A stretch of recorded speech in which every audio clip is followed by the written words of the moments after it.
अब इस क्वेश्चन में हमें को सदिश की दिक् कोज्या ज्ञात करना है। दिक् कोज्या और दिक् कोसाइन एक ही चीज होता है। हमको यहाँ सदिश दिया है i cap plus 2j cap plus 3k cap, ठीक है। दिक् कोज्या निकालने के लिए हम मात्रक सदिश निकालेंगे।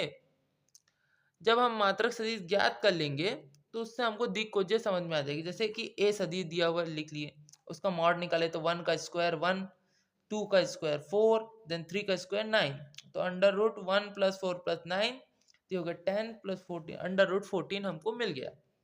अब हम मात्रक सदिश का फॉर्मूला जानते हैं, ए कैप बराबर ए वेक्टर बटे ए वेक्टर का मॉड।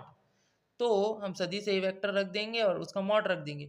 तो हमको जब इसको भाग देके हम इस प्रकार से करेंगे तो हमको आई कैप का ये कोफिशिएंट दिख रहा है, ये जे कैप का कोफिशिएंट दिख रहा है और ये के कैप का, यही हमारी दिक् कोज्या कहलाती है।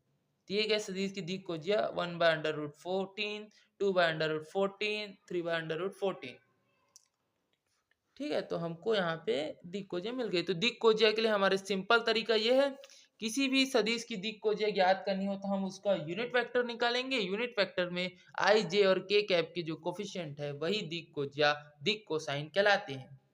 और जब हमको अगर वेक्टर ए दिए रखा है, ए बराबर i cap plus 2j cap plus 3k cap, हमको बोल दिया दिक् अनुपात निकालिए। इस क्वेश्चन में दिक् अनुपात ज्ञात कीजिए। तो ये वेक्टर का अभी कुछ नहीं किया, इसका मात्रक वात्रक कोई सदिश नहीं निकाले। तब जब इसके कोफिशिएंट होते हैं 1, 2, 3, ये इसके दिक् अनुपात कहलाते हैं, ठीक है। तो इस तरीके से हम दिक् कोज्या और दिक् अनुपात का कॉन्सेप्ट समझ सकते हैं और हम दिक् कोज्या और दिक् अनुपात ज्ञात कर सकते हैं।